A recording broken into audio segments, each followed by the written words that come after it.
Welcome to In the News for July 26, 2024. My name is Brett Burney from appsinlaw.com. And hi, this is Jeff Richardson from iPhone JD. Hey, Brett, good morning. Good morning, Jeff. Good to see you, and good to see a little bit more about the upcoming iOS 18. We talked about this last week. The public beta is now available, which just simply means that it is available for kind of non-developers, although I feel like that line is a little fuzzy because you could sign up to be a developer even if you're not really a developer.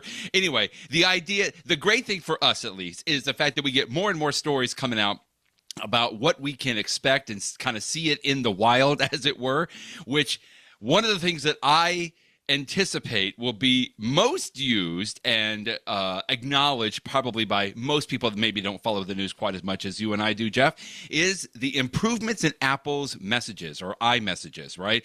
I was very excited to see these announcements a few months ago, or I guess last month even, when WWDC was out, and now we're starting to see some screenshots from this story at Gadget Hacks, which it just makes me even more excited about this coming up now. Yeah. Now, I should mention, I think you and I are in the same boat, Brett. I have not installed any of the betas. I am just reading about them and stuff. And in fact, I was thinking about installing the beta on my Apple Vision Pro, and then, which is actually weird because they don't actually have a public beta for that, just a developer beta. But then I was listening to somebody the other day say, oh, I like the new beta. You know, it's a shame that it keeps crashing all the time and I have to keep restarting it. I'm like, see, that's what I want to avoid. Yeah, and then I heard somebody else say that with the iPhone beta, it's like, it's a shame that my iPhone gets so hot all the time and runs down the battery. I'm like, that's why I'm not installing the beta. But anyway, so back to what you were saying. You're right. Messages is obviously one of the most used apps on the iPhone, of course. And so whenever there's going to be changes to the Messages app, it's interesting.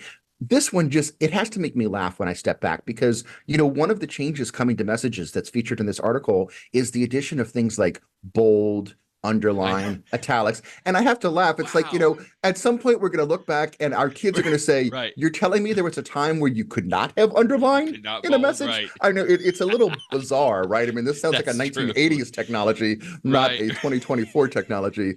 But yes, lo and behold, you will be able to have text formatting on the iPhone and iPad. You can be bold if you want to be bold. Exactly. I know it's not funny. So actually, you say font. Is there a font? I don't think you could actually change fonts. I think it's just the text formatting. Yeah, I just said in the font in the general sense, but Brett, you don't want to be so crazy as to have fonts. I know. What am I thinking? So anyway, but it's fun to see like the preview of what the screens are going to be like. And then in addition to those formatting things, there's also these text effects, which we've had for a while, that you can have the text do some funny animations when you send that. And I actually like those, I've always liked the one that whenever you just say happy birthday, by default, it has the balloons come up for the other person. I've always thought that's a cute animation. So, but anyway, so there's going to be some new ones. You can have things slam or do, or the weird way they come in and come out. It's going to be interesting. So it's just a way to emphasize. Well, there's not a slam, Jeff. There's not a slam. There's not a slam. There's big. There's shake. There's big and small. There's shake. There's nod. Explode. Ripple. Bloom, and jitter. So slam is not one. Sorry to get everybody's hopes up. I apologize for that. These are only the ones that Apple will allow you to have there. Although, to your point, they do look cool. I mean, I'll take them. If there's nothing else available there. I kind of like the idea that they're just kind of built in now and more accessible, if nothing else, on this. There's the list right there. So. The thing that you were just talking about, especially when you say happy birthday, I find at least if somebody sends that to me, even though I'm really supposed to be kind of in the know, right? I still get so surprised every time because it just doesn't occur to me every time. And I think to myself, where did that come from? Like, that's so cool. And then when I send it to other people, they're like, hey, how did you do that? And it's nothing magic. I feel like Apple hasn't really done a good job of maybe uncovering that necessarily. And so I like the fact that some of these, at least from these screenshots, which are really good, thank you, Gadget Hacks, it's just since that now they're going to be even built into sort of that predictive text or that, that you have there. So there's some other options now that they can uncover it a little bit easier, which I think is going to be nice on that. Yeah, so I look forward to using those. I'm going to be, you don't want to use them on day one because other people haven't upgraded yet. But the nice thing about the iPhone is most people tend to get the updates, relatively quickly. So after about a month or so, whenever it comes out, you'll be able to use these with abandon and other people will see them and that'll be fun. Last question on this, because I think right now, if I send happy birthday to a friend of mine that has an Android, device and not Apple, it doesn't work, right? Do we know yet if these new text effects are going to be available for non-Apple devices? Do we know that yet? Yeah, my understanding is no. And so what Okay, you're that's really what I tapping thought too. into is one of the things that's coming in iOS 18, and it's not in this article, but there's a new standard that both Apple and Google Yes, use called, I want to say it's RCS, if I have my initials correct. that's right. And Uh-huh. it's Yep. going to allow for some of the features that we've known and love for messages to work cross-platform. And one of them, for Yeah. example, is to have better quality pictures, better quality videos when you attach them to a messages app, to a text message. Right. Another one Right. is, we all know that when someone else is typing something, but they haven't hit enter yet, you can see the three dots that, you can tell that someone's about to send you Yes. something. That is going to Right. work cross-platform with Andrew. And if you have the beta version, you can actually install it now and start using the RCS messages. And in fact, I thought it was interesting because I was listening to somebody the other day. It was on a podcast, Leo Laporte, and he was saying that his daughter uses Android and that he was using RCS to send her a message. And her daughter's like, "Oh my goodness, you're using an Android phone now." It's like, no, I'm not using an Android phone. I just have this turned on, and so that's why you're seeing it. So I mean, it will be nice to have a little more, uniformity, but that's as far as it goes. And so a lot of these more fancy things like the text effects, like the screen effects with the lasers and the balloons and those sorts of things, those are going to only be Apple only. So it's not going to be 100% the same when you text with Android with Android people. That could be the tagline for RCS for people that have an iPhone but they want to look like they have an Android. Then you can start using that. So that's on iOS 18. The other story that you mentioned too, kind of like with the what's coming type of a things, is watchOS 11, which I'm actually, I think, a little more excited about. I feel like it wasn't given just maybe enough time, or I haven't seen as many people talk about that, maybe for good reason, because it's only for the Apple Watches. But man, even just a couple of these things that they were mentioning here in 9 to 5 Mac from Ryan Christoffel, this is so cool. I'm even more excited, I think, for the watchOS update. Yeah, the first one that he mentions, I'm looking forward to. It's called the Smart Stack, and it's the one that if I'm looking at my watch right now, and if I put my finger at the bottom of the screen and sort of scroll up, you will see a stack of now playing and the weather and my circles and stuff like that, and I can scroll through. But they're all static, right? They don't really do anything.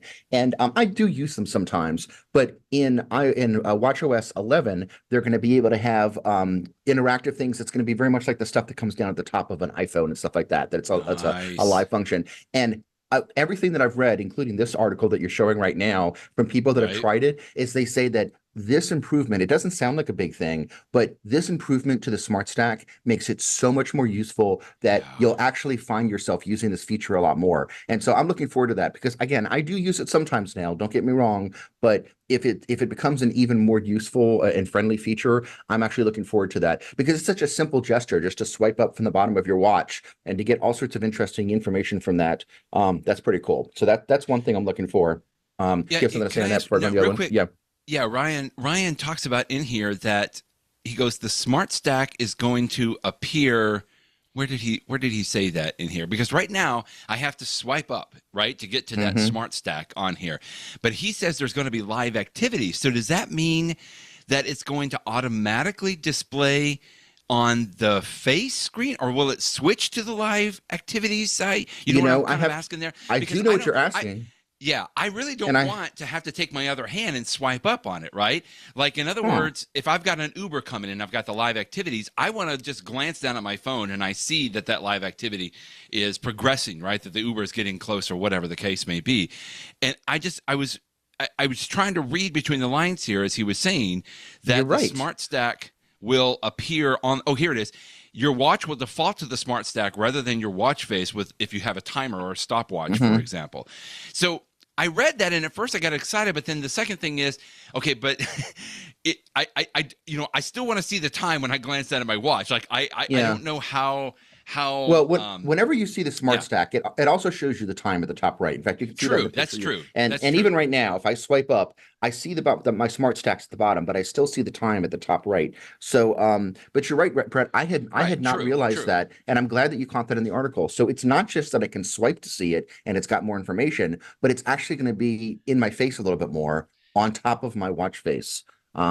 Interesting. I'm only concerned, Interesting. like, I don't want it to be too jarring, right? Like when I look Yeah. down at my watch, I have an expectation of what information that I want to see.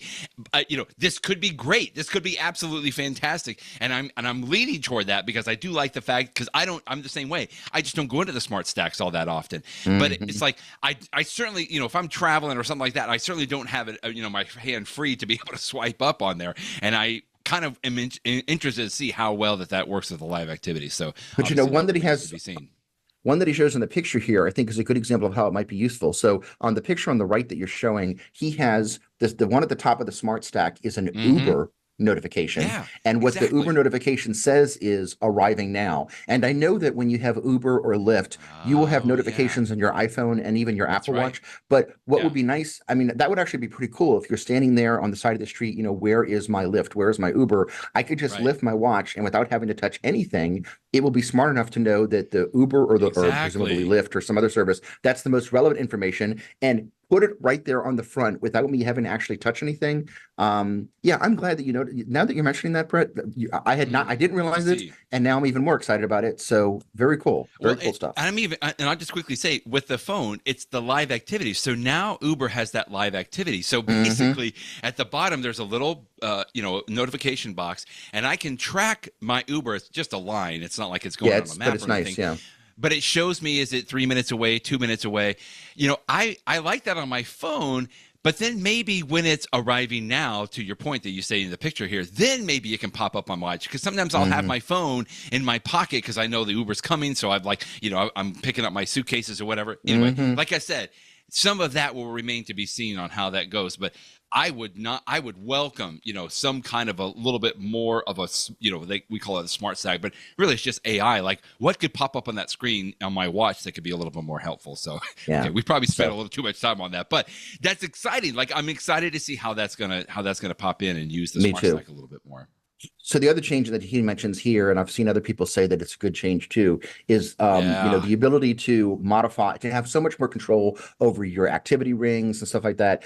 First of all, you can pause your activity ring. So if you're the person that tries to get your circles every Yes. day, but you've got one day that for whatever reason you know that you're not going to get your green circles, maybe you're in the hospital that day, or maybe Right. it's just Right. you're sick in bed or something like that. You can give yourself a pause, and then the next day it'll return to your circles and your streak will keep going. And I'll tell you, and then there's a related Yes. one too, which is you can set custom activity goals. So you can say, like, I don't necessarily want to have 30 green points a day. I want to have 20 or 100, or more or less, depending upon you. And this sort of a customization, I mean, again, nobody cares about your circles except for you, so it doesn't, it's not like you're cheating the system. Give yourself whatever goals you want to give yourself. But I will tell you, Brett, I used to be a person that for years and years and years really tried to get all three green circles on my watch every Right. day.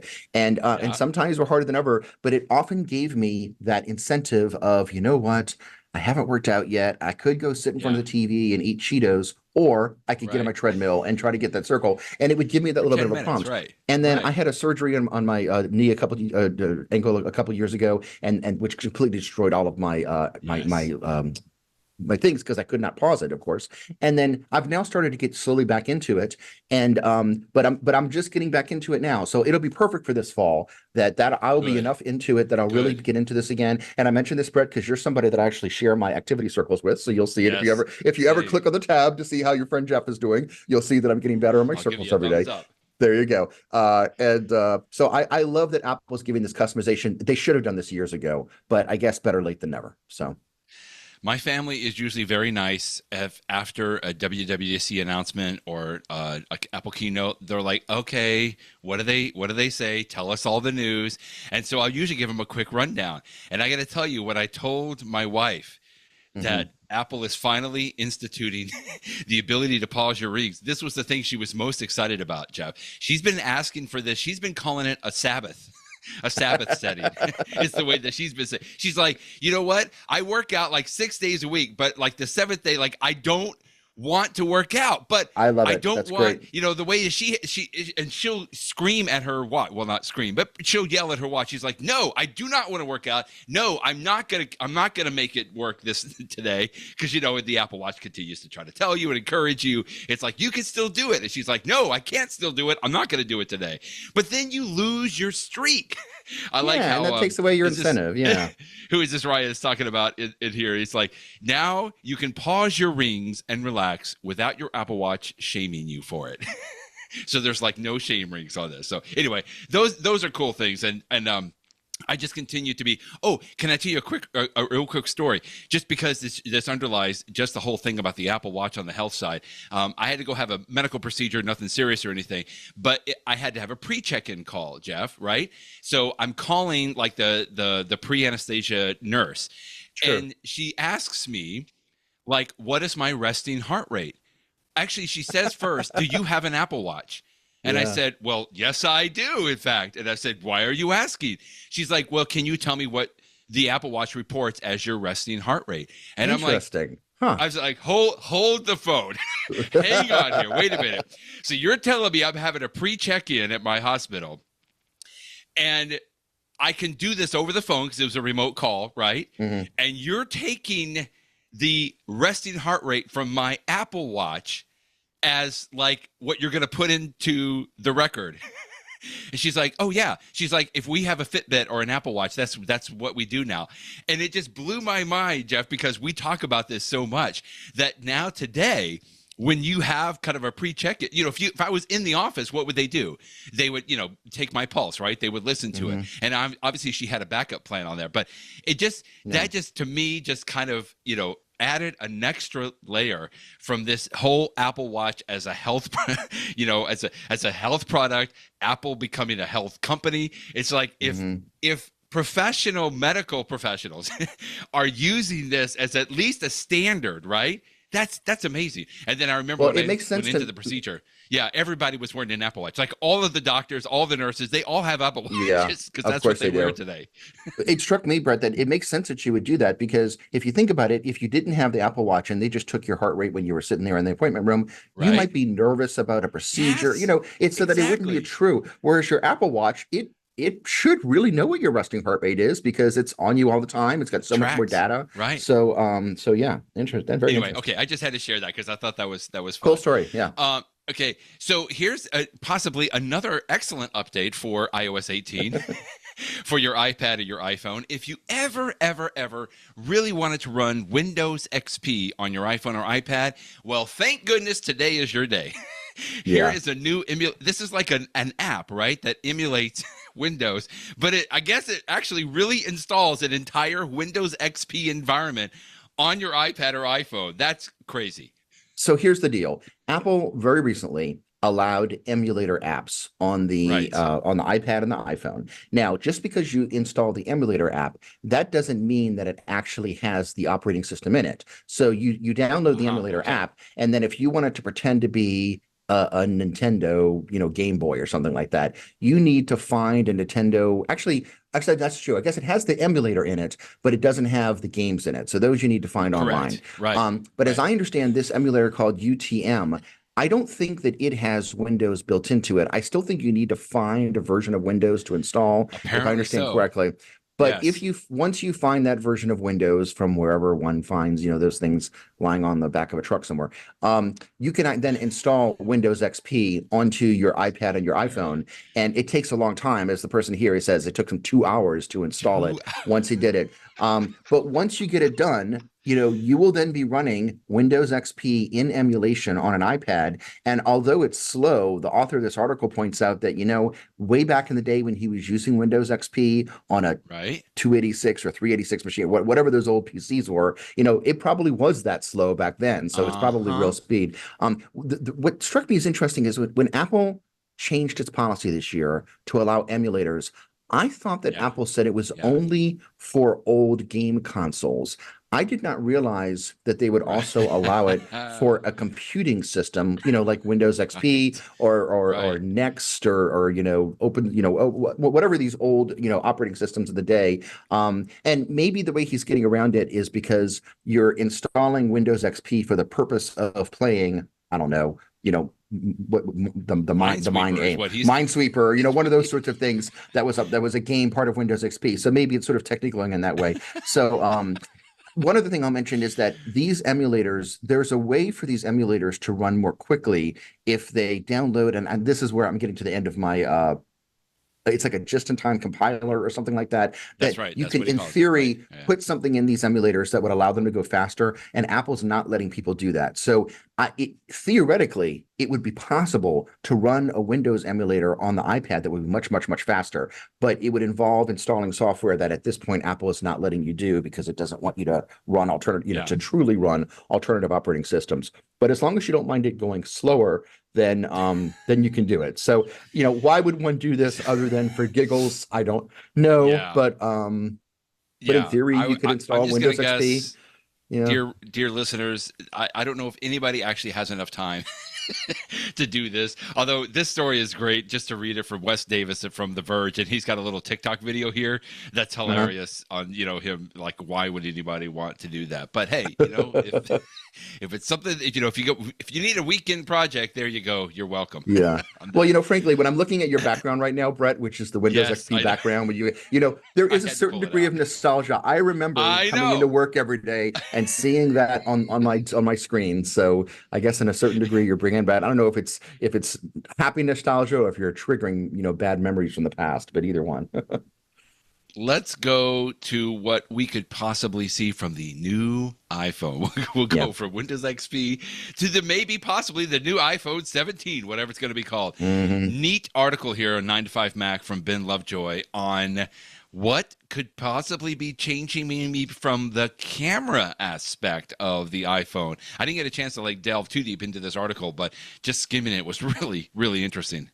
It's worth reading because there's two parts of the article. One part is he's just talking about rumors, whatever. One of the rumors is, and again, these rumors, you don't put too much credence in these, but a possible Right. rumor is that in an upcoming iPhone, they will have some mechanical way. Will it be a dial? Will it be a button or something like that? That you can actually change the aperture. And the aperture is how much light comes into the lens on the camera, right? So if you have like a traditional camera, an SLR type thing, you can control the aperture. And aperture is interesting because as more light comes in, the picture can take quicker. As less light comes in, it's a little bit longer of an exposure. But having different apertures can affect the way that a picture works.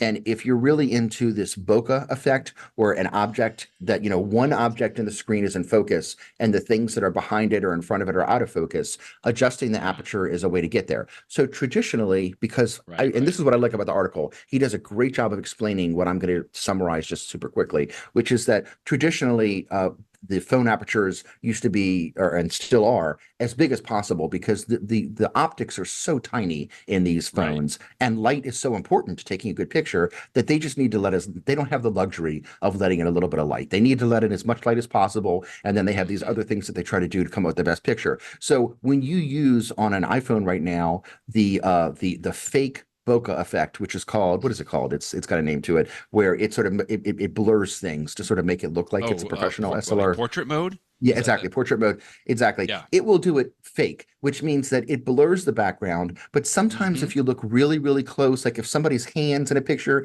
and you look really close, you might say, hey, wait a minute, my pinky is out of focus and my ring finger is not, and that would never occur in real life because they're equally distant from the phone. So it's not perfect. It has gotten much better over the years. I'll tell you, when Apple first came out with this portrait effect, it seemed to be like every other picture looked bad. But over the years, it's gotten much, much better. It is totally usable nowadays. You can still sort of see some weird effects if you zoom in too much, but it's really good. But what would be even better is not to have to fake it in software, to have a true bokeh effect that comes from actually changing the aperture. And so that's why I loved this article, Okay. because he has Okay. tons of pictures. He explains, before and after, and Yeah, if you this do is it this, it's good. this. And so after you read this article, you will understand why aperture matters and changes the way that your pictures look.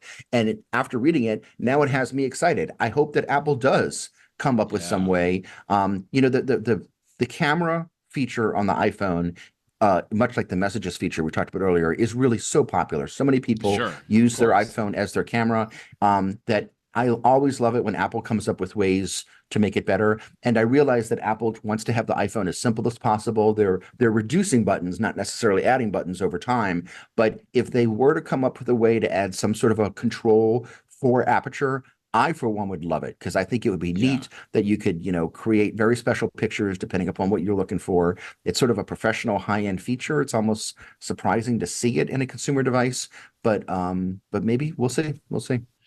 Yeah, he says here that Apple in portrait mode uses computational photography to create artificial blur, to your point, Right. Jeff.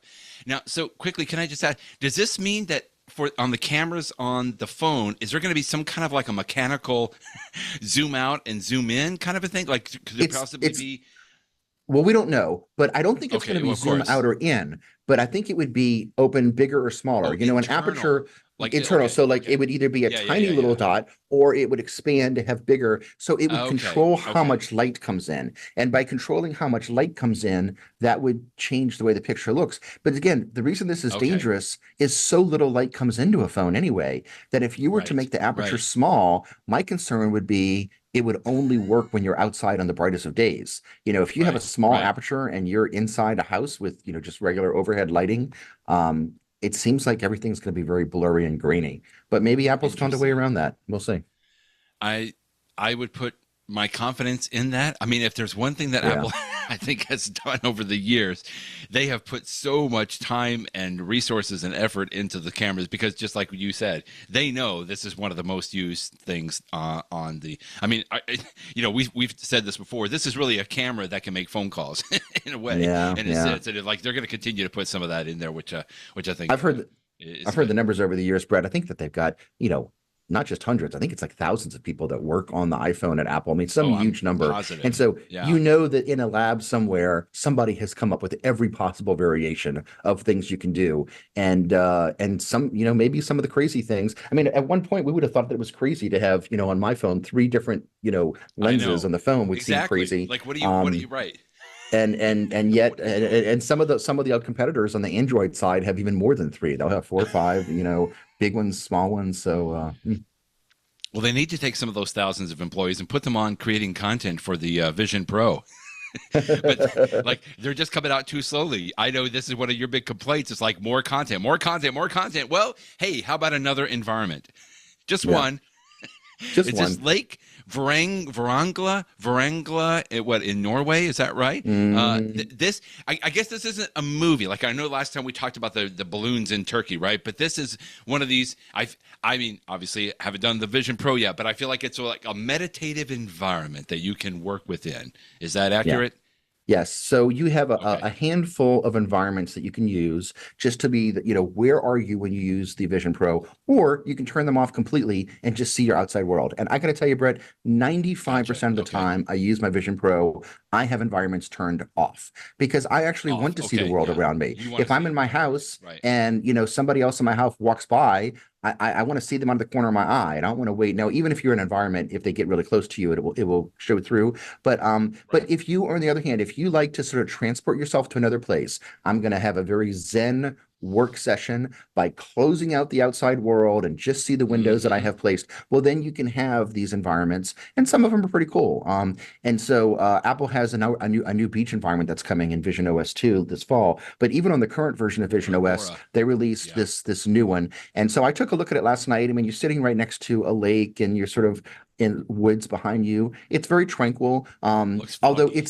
it's a static, yeah, it's a foggy day here, and when they chose to do it. And one thing that's interesting about this environment is, although it's just a place for you to work, it's basically like a Right. Right. screensaver. It's like a screensaver for the Vision Okay. That's a Pro, good way to think. but Yeah. it actually is a little animated. If you look at the water in the lake, you will see very slight Oh, ripple effects as if it was actually, really? moving and stuff like that. So the name of this though, as you said, it's what Lake Vrangla, which I had never heard of Vrangla. before. I gave you a You link to have it on the the link. There he Wikipedia page, is. Yeah. and apparently it's a lake in Norway. I thought it was sort of funny that there's something called the myth of Lake Vrana, which apparently of the lake, that apparently there is an Ooh. old myth that a castle is underneath the lake, and according to legend, there was somebody who, was it the rich sister in the castle wouldn't give money to her poor sister, and so the castle went under the lake, and they say that you can still on a quiet day hear the chimes from the castle. I Hang don't know. on. It's I just think a this funny this story. says in Croatia, Jeff. I think you're getting Oh, your is that? lakes. This is Lake Vrana in Croatia, but this Oh, is Lake Varang, and I can't even find anything. okay. Where do So you this is the find Lake funny thing. Varangla? I Yeah, I searched to try to find out what's the why did Apple choose this Lake Vrangla place? Because I'd never heard of it. Norway. And when you search on the internet for Lake Vrangla right now, all you find are stories about the Vision Pro. But And so I of found that course, one link that's in Wikipedia, but you're right, that was actually the wrong lake. that's So yeah. so nothing. So Oh my what's the big goodness, you're deal right. about this Everything lake? is talking about just Why? maybe it's a lake that Apple created in Norway just for There must be environment. some I mean, somebody I've got a somewhere, Google somebody from Maps here.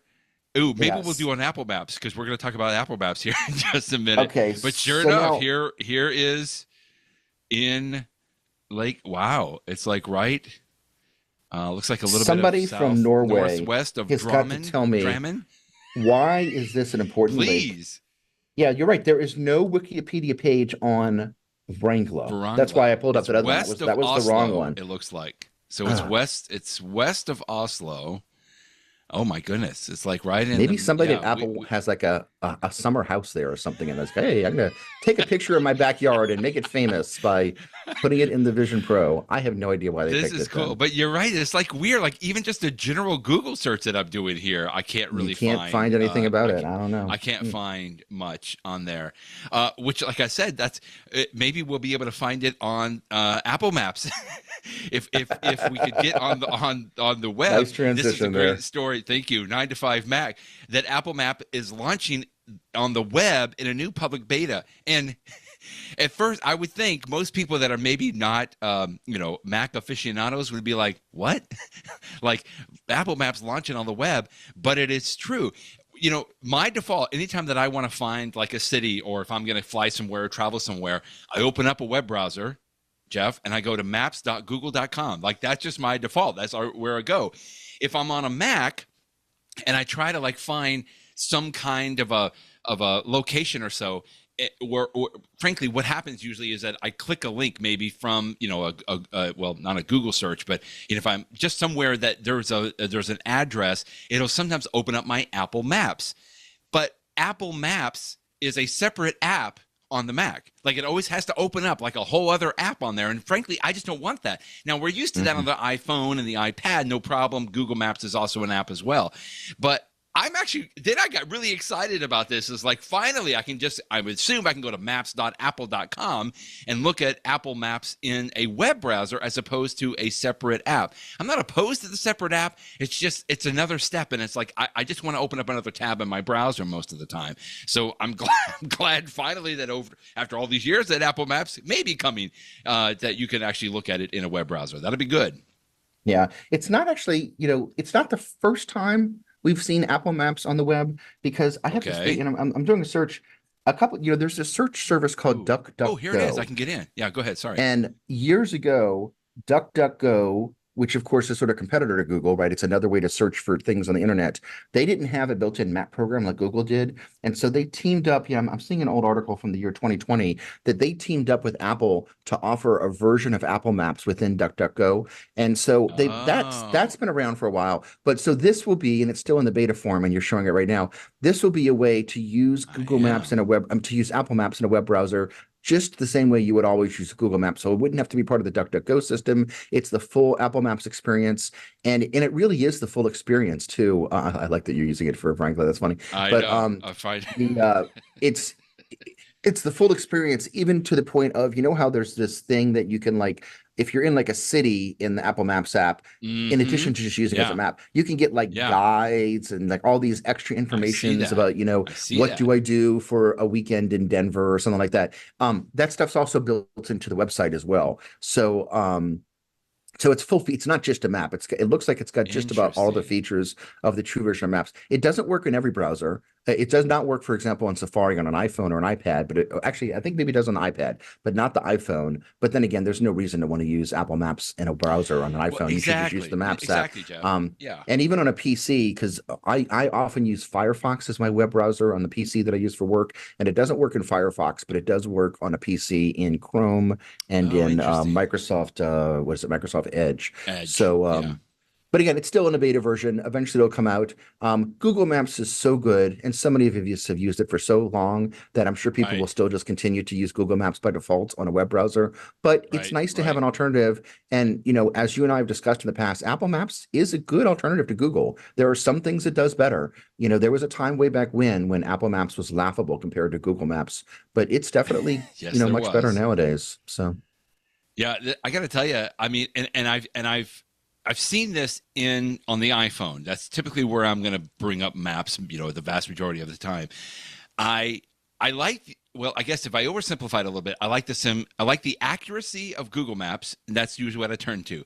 But I do enjoy the interface of Apple Maps more. Yeah, I just think it looks better. Like now when I'm comparing the two, because now I found Lake Vrangla here in both Google Maps on a web browser, as well as Apple Maps on a web browser. And I got to tell you, I love the interface a little bit better on the Apple Maps. Yeah. It just looks more Apple-y, I guess. It looks nicer on this. Like I would choose to use it. It's just that I feel like I've been burned. Maybe it's been several years back in the old days when Apple Maps just wasn't as trustworthy, but there's been a few times that I just feel like it's not as accurate, or it's not getting me the best way to get there. And I've talked about this several times, but I do like it. I'm just glad that it's available within a web browser now. Like I said, it sounds so silly and simple, and it sounds like it should have been there all along. And like you're right, it's been there before.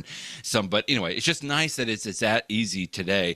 And I feel like now possibly when I click on a link at some point, I should be able to click on a link, even maybe from a Google search, right? And it would go into maybe the Apple's map, or maybe I can change it to Apple Map instead of Google Map. I don't know yet, but remains to be seen. Yeah, all those possibilities open up, but it's got to be the first step is to have it there, and once it's there and once it's usable, then you can start to have all sorts of applications with it. I feel like this is like a where you at segment, but we're not there yet. Although we have one more kind of a quasi where you at. This is another iOS 18, something I'm a little bit more excited about. We even talked about the Messages app, which theoretically, somehow, some way, depending on maybe some hardware or some other software updates, that messages will be able to be sent via satellite. Now, probably not going to get all the text effects and everything yet, but this was an interesting story you linked to from William Gallagher at Apple Insider. First responder network RapidSOS adds emergency SOS video support within iOS 18. This could be interesting. Yeah, this one is way above my pay grade, but as I understand it, RapidSOS works with many local emergency services. So if I'm in whatever city, they're like sort of a clearinghouse, and if I dial 911, it will go through RapidSOS. And so one of the features that they're offering to the cities that work with them is the ability to not just have text messages through 911, but also video. And again, I've never actually used 911 for real, so I didn't really realize. I mean, I think of 911 as just a phone call, but apparently you can also text 911, which under a certain circumstance, if there was a burglar in my house and I wanted to be quiet, I probably would text 911 as opposed to call them. And then apparently you can also now send video. So this could be useful. So this is different from satellite video. This is just regular, type stuff. But this is, but you could send a video to say, like, I'm in some remote location. Here's a video so you can see where I am. Or, here's a picture of my leg, which is bleeding out. What should I do? Whatever your emergency situation is, I could definitely see it being useful to send a short video to the 911 responders while you're waiting for them to get to you on the scene. Absolutely. So I thought that was a fascinating article. And yeah, of course it makes sense to have video available for 911 if you can use it. So. Even just being able to send like a picture, like you said, just to give some kind of an idea of maybe terrain of where you are, like you said, like here's an injury that I have, they can give maybe a little bit more specific help. That's good. So they'll be able to find where you're at if you have that capability, which is nice, unless you're in South Korea. At that Unless you're in point, South apparently, Korea. they will not be able to be able to find you. Actually, maybe the SOS hopefully will still work. Please, South Korea, I hope that works. But William Gallagher also reports, an Apple insider, that the Apple Find My service apparently is not available in South Korea. Unbelievable a little bit to me, Jeff, but apparently that's what the country has decided upon. I don't know what prompted him to write this story in July of 2024, but when I first saw it, I'm like, is that accurate? And sure enough, I searched the internet, and for years this has been true. And if you go to the Apple webpage too, I had a link there. It specifically says the Find My website, it's got like a little italics, small print. By the way, this is not available in South Korea because of local laws. Oh. And so as I mentioned in my web post today, when I first saw it say local laws, I'm thinking, what, did they ban Find My in South Korea? Right. It's like, no, you can use Find My. I mean, legally, you can have a Find My type service. And in fact, it exists on Android phones.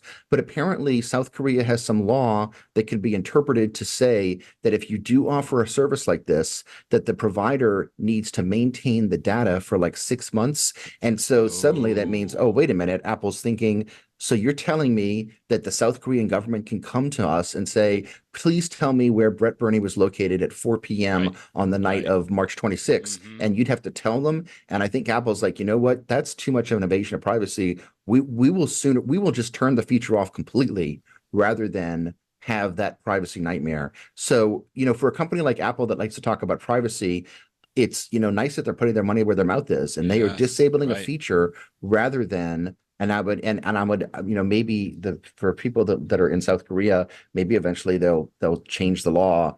They'll pressure their government to change the law in a way that Apple will be able to turn Find My on, because it's such a useful feature. But so this was a fascinating story to me that I had never heard of before, even though I guess this has been true for years. Yeah, in fact, I would just even look in here that apparently South Korea does believe Apple is tracking location data to some point, because just last month they fined the company. But only $150,000. I feel like, Tim Cook probably has that in his couch cushions or something. But I mean, it's just the fact that at least it's just weird. I mean, I remember I did a double take on this title of the story, because I'm like, is this South Korea or North Korea? Because I'm sure it doesn't work in North Korea, but that's yeah, I'm pretty sure he's as well either. But anyway, just interesting. Like like you said, it's something that, I guess if you don't travel to South Korea, you don't really care, that much about it. But sounds like that when since William wrote this, that there's even folks that are from reading Apple Insider from South Korea, and they've got some kind of a petition that they've been doing. Anyway, just kind of an interesting side Very of the interesting story on there. Good stuff. I know that you are excited about the second season of Severance coming to Apple TV Plus, and thank goodness you don't have to pay for it. Because Apple is paying for it. It costs a little bit more than maybe what Tim Cook has in his couch cushions. Goodness gracious, I would have not have guessed that each episode, if I'm not mistaken, each episode costs $20 million to produce. If that's correct, that's insane, Jeff. Yeah, again, I don't know how these are obviously third parties, but then again, they might be hearing from little birdies that are involved with the production. I don't know if the report is correct or not, but you would think if it was widely incorrect, somebody would have actually, issued some statement that these numbers are wrong. So maybe, maybe this is Bloomberg reported, and nobody apparently has told them wrong yet, that Severance season 2 is costing $20 million an episode. And to put it in comparison, like even the last season of Game of Thrones, where they were having all the crazy dragons and stuff like that, even that was only 15 million episode, and many other shows are much less. I mean, again, I remember years and years ago when it was newsworthy that in the last couple of seasons of Friends, that each one of the actors was demanding $1 million per episode. That's right. So that was at least $6 million being spent on the actors alone. So, I mean, TV shows definitely can cost money. And so maybe somebody would say, oh, but it certainly sounds like $20 million is a lot of money. I know you haven't seen Severance yet, and I don't want to spoil it, but so much of the show just takes place in an office environment. It's like they could come to my office and film the darn thing if they want. And we'll charge far less than $20 million for that privilege too. You can only charge $10 million. It's like half price. Come on in. Exactly. So it's but again, maybe there's going to be some really cool special effects or who knows what, or maybe the actors are making a lot more. But again, what I say though is if season 2 is as good as season 1, it's worth every penny. But what the article says is that Apple was happy to pay for season 2, but that Apple is subtly telling the people that are in charge of the show that, if we're going to have a season 3, let's try to keep the cost just a little bit lower, a little bit lower. Was it So what was the interview? Was it Eddie Q that we talked about last week or 2 weeks ago? And he was talking about how excited he is about Severance 2. And I'm like, yeah, it probably helps maybe to have, some high up Apple executives to be well invested in like the show. It's like, oh yeah, 20 million, no problem. Like go right ahead. Like that's good. I don't know. It's fun. You just mentioned about Apple's devotion to privacy, especially on the iPhone side, and you backed that up by linking to an absolutely fantastic little, I guess these are commercials, but I mean, I don't even watch TV, so I think of them as just little YouTube shorts, but they are Apple commercials that I guess would be aired on actual Apple TV or in fact, I can actually tell you, Brett, last night I was looking at some of the Olympics footage on NBC, and this commercial actually came on. Now, the version that came on TV, so it actually came on TV. It was on, I want to say, the USA Network or something. Now, it was the 30-second version of the commercial. To get the full effect, you actually want to go to YouTube and watch how long is this one? Almost 2 minutes long, because it's the 2-minute version is so much better. It's got so many funny scenes in it. But anyway, I interrupted you. Go ahead. No, it's okay because we can't give it away. We can't show it here, but it's like, you got to go watch it.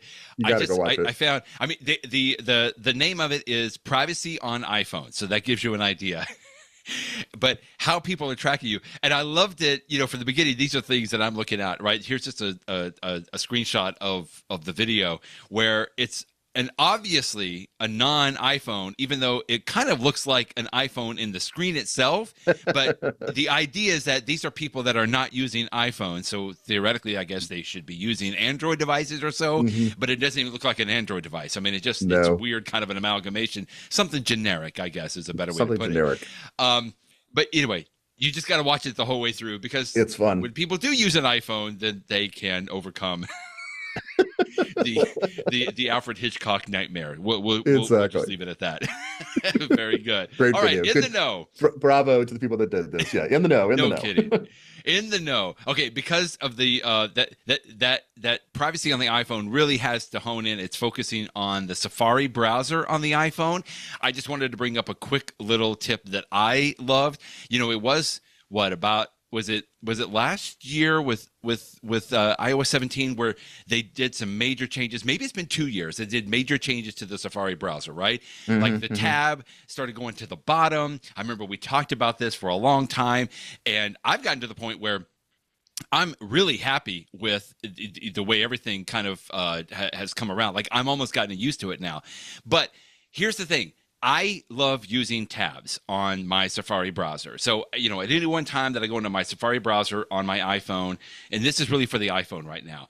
Right now, I've got 43 tabs that are open. I like that. Now, sometimes I'll go through and I'll clean them out, but I like having the fact that I can just scroll through all of the tabs, and I see them as little images when I hold the iPhone in the portrait mode. But most people don't know this.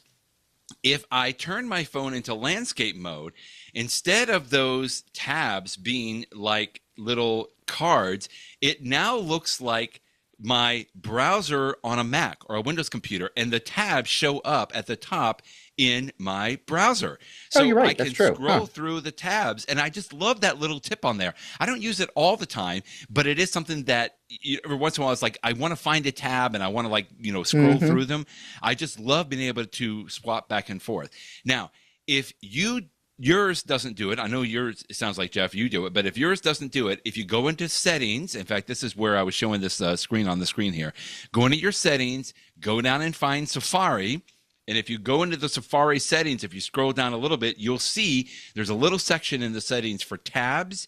And that's where you can turn off and on the tab bar if you want that. And then right underneath there's a toggle for landscape tab bar. So you got to toggle that on. So if yours doesn't automatically go into that tab bar when you turn your iPhone in Safari on its side in landscape mode, then just go into the settings in Safari settings and turn on landscape tab bar, and then it just does it automatically. I just love that little tip because I have so many tabs open all the time that I love going into the landscape mode, and then I can swap back and forth and I can tap on a tab just like if I was clicking on tabs within my browser on my Windows computer. So that's my little. So let me make sure I understand this. So I'm in Safari on my iPhone, and I'm holding my iPhone in like the normal portrait orientation. Now at the very bottom right, there's an icon of like two squares on top of each other, right? And if I tap that icon, it will show me my tabs in these. They're sort of like in the cards, big, I call them cards. And I got to scroll up and down to see the cards and stuff like that. But what you're saying is, I just turn my iPhone. And now get out everything of that card had mode though. So now it's right. So I'm just in the regular Safari mode. And when I turn my iPhone, instead of having to do the cards, I can see the tabs. I have to admit that actually is nicer. And it seems like it's faster to jump to like what I'm looking for because of the little tab icon. That's a really cool tip. You still have that card icon in the upper right corner too, by the way. You can go back into still cards do that even when you're in landscape mode. But that's actually like I said, a good tip. I don't use it all the time, but I love being able to do that. And again, you're kind of limited in the amount of space that you have. But this is the way that I always have it on my iPad, right? I have tabs open on my iPad and my browser. Or your computer too. Exactly, in the computer. And so sometimes I do like going into that just so that I can see the tabs that way and I can jump back and forth. If I'm comparing two things, it's a little bit quicker and easier, like you said, as opposed to going into the cards. Very cool. Very cool. Thank you for sharing that. So my tip has to do with the alarms. And I am embarrassed to have to share this tip, but because I have been using my iPhone to wake me up. Thank you. I've been using my iPhone to wake myself up. I mean, I want to say since I first got an iPhone in 2008, I mean, for forever, right? So you would think that something that I figured out by now is how to use the alarm feature.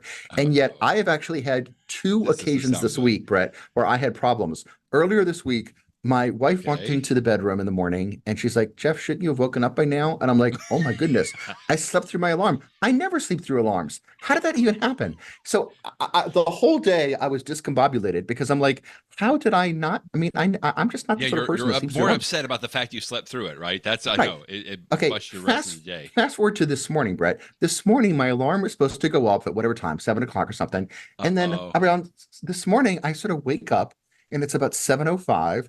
And instead of hearing my alarm, I hear this wonderful little lullaby, like da da da, like this. I'm like, what is that noise? And then I'm like, oh my goodness, that's my alarm. Exactly. Am I in heaven? No, that is an alarm, and it's been going off for like 8 minutes now, and it's only now that I woke. So like, what in the world happened? And so immediately, what I did is I'm like, okay, somebody has changed my alarm from the tone that I would always have, that I've had for years and years and years, to something else that sounds like a lullaby. And so I'm looking in settings under sounds. I'm like, where is this? So then once I finally got myself awake, it's like, let me research this. So this is a reminder to Jeff Richardson. And if the rest of you can learn from this, great. So when you're in the app that has the alarms app, the whatever that's called, I just scroll down from the control center and I tap on the little alarms tab. And so you will see all these different times. And so for each time, and you can turn each one on or off. For each of those times, if you tap on a time, you can then adjust the minutes, like what time you want it to be. And you'll see the options of repeat, label, sound, and snooze. So under sound, you change what the ringtone was. And I noticed that for some reason, in fact, I'll play it right now. The ringtone that my 7 o'clock alarm was on was something called Story Time. I'm going to play it. Let's see if you can hear it. Ooh, sounds lovely. It's very lovely, sort of la la la I la see la. I found it. It made me. It basically was a lullaby. How in the world that got associated with that particular time, I have no idea. So then I changed it over to classic, and the classic tone that I always use is called Bell Tower. That one right there, which always makes me wake up. Now, sometime I've noticed if you go into your alarms, like let's say you have you're going to go turn an alarm on, and you'll see I have a 7 o'clock alarm. And right below it, I have another alarm, which is also set for 7 o'clock. And I'm like, why in the world do I have two different alarms that are set for the same time? Well, it's because they're not the same. One of them had one type of tone associated with it, and the other one had another type of tone, or there's other things you can control too, like whether or not it gives you the option to sleep when the alarm goes off, you can trigger that on or off. So either you will have a Right. Or sleep button snooze. or Yeah. a snooze, excuse me. You will have a snooze button or you won't have a snooze button. Right. You can turn that off. And so that's why you may see on your phone that you have, one, two, multiple alarms associated with the same time. It's because there are these Huh. slight differences. Now, for me personally, why did I have two alarms for 7 o'clock? And why did one of them use the bell tower, which I always want to use? And why did one of them have that lullaby story time nonsense? Right. I haven't the slightest idea in the world. I mean, maybe I said it one night as I was going to sleep and I was half awake and I didn't know what I was doing and I changed the alarm. I can't, I Right. literally cannot explain what caused my alarm for that time to be associated with a chime that apparently I slept through earlier this week. And this morning, My. very slowly caused me to wake up. But so this is just a reminder of how this all works. Take a look at it. I wish there Yeah. was a way I Yeah. could audit my alarms and say, Apple, please tell me if I have any other alarm on my iPhone that uses that ridiculous alarm sound of story time. Please turn it off. Yeah. And as I was sort of chit-chatting with my wife about this morning, before I came into work, she said, well, some people like to have those very lulling sounds because it slowly wakes you up. Yeah. So you can have that go on at 6 o'clock in the morning and it'll slowly wake you up by 6:15 or whatever. I don't want that. I want something sharp Yeah. and obnoxious that says, get your butt out of bed right now. Right. And so anyway, that's my alarm Yeah. story, and it's a reminder of how the whole thing works. Again, you would think that after this many years, nobody, especially me, would need a reminder on how alarms work, but I apparently did need to reteach myself how it works. And hopefully one of you have learned this lesson and will not sleep through your Yeah. alarm in the future. No, it's good. I'm glad that you mentioned this because my confusion sometimes comes in the fact that I've got several alarms now. All of my alarms, and I've got like almost 30 different times because I've just Sure. different. I've set them, and they do list them chronologically, so I can see if I've got multiple for a certain time or something like that. To your point about auditing on there, but we've also talked about this. I won't go into too much, but there is that sleep component on there. So at the very top of my list, I've got my sleep and wake up because I've got a schedule that's set on there. So I have an alarm actually go off every morning at the same time based on my sleep schedule that I have on there. Yeah. But in some cases, I will skip that or pause that schedule and then turn on or toggle on one of the other alarms that I have on there. But it is good to go in because a lot of times when that's happening, I tap into it and I look at the actual sound to make sure, because typically what happens is that I get to get up earlier to catch a flight or something like that. So I, just like you, I want one of those. I want something that tells me like, get out of bed now. You got to go. Panic. In fact, set in. I'm glad that you mentioned that, Brett, because you've reminded me of something that I meant to mention, which is, you can have it like you just described it, that you have the same alarm every single day. It'll always be the same way, and that's fine. I personally have not used that because of my work schedule, I have some days a week that I will have like a very early morning meeting. And so tomorrow, so I actually, the time that I wake up every morning, it's usually around the same time, but it does vary from day to day based upon what my schedule is for the next morning or something. If you just have one alarm that's always set for the same time and you just use it every day after day after day, then you can avoid the problem that I described because you're not setting your alarm every night. But for me, I set it every night. And by the way, I talk about setting it using the app. Then the main way I set my alarm is I actually just say, hey, who, wake me up at 7 o'clock. And that's much easier than me having to fiddle through the app, and Siri will take care of it. But sometimes I do use the app. So anyway, okay, one more question on this, because I have gotten to the point where I don't have the alarm go off on my phone. I have it on my watch, my Apple Watch. Now, typically it's not by a sound, but it'll start tapping me. Like that's how I have it. Now, the sleep schedule is on there, but I think the alarms are separate on the watch, if I'm not mistaken, than they are on the phone. Is that right, Jeff?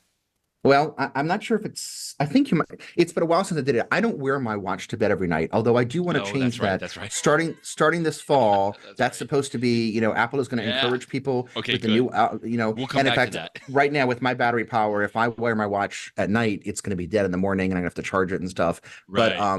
But you're right. Yeah.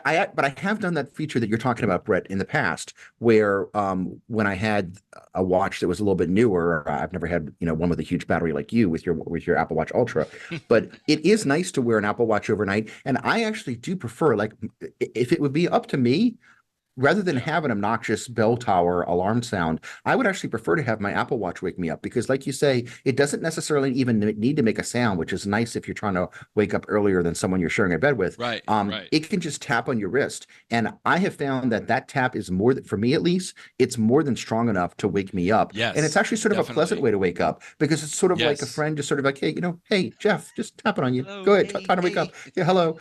So I actually do like watching it, like using that feature and on the watch, and I probably will get back to it when I get my whenever I next update my Apple Watch. I can confirm that my list of alarms on the watch is different than the list of alarms on so it is different, except for my sleep schedule. The sleep schedule does sync, but that anyway, carries over. I'm gonna look into that. Stay tuned for another episode because I'll look into that because I would like to set it on one and then have it available on both. But okay, we'll look into that a little bit later. But not next week. Next week, actually, our good listeners, it's summer's always a little bit slow on the news side, although I could see you had a few leaks, although we always find plenty to talk about, Jeff, which is great. But next week, we thought we'd do another little special edition. We do these at least once a year or so. This one was interesting. I'm very much looking forward to it. Me too. We're going to talk about mobile devices leading up to the iPhone. And Jeff and I have talked about this. We're not going to go into like all the actual phones, like the flip phones, the Motorola flip phones and everything, but it's more, I guess it would be more like the personal digital assistants, the PDA sides. Anyway, we've got a nice show planned for you. So tune in next week. We're not going to be talking about the news, but we're going to have a little bit of fun talking about I really am looking forward to it. We had leading up into the iPhone, which was released in 2007. So that'll be next week. So we'll talk with you next week, but it'll be a little bit different just because we got vacations and stuff coming up too, Jeff. But looking forward to it. Sounds good. Okay, well, thanks, Brett. Bye-bye, everybody.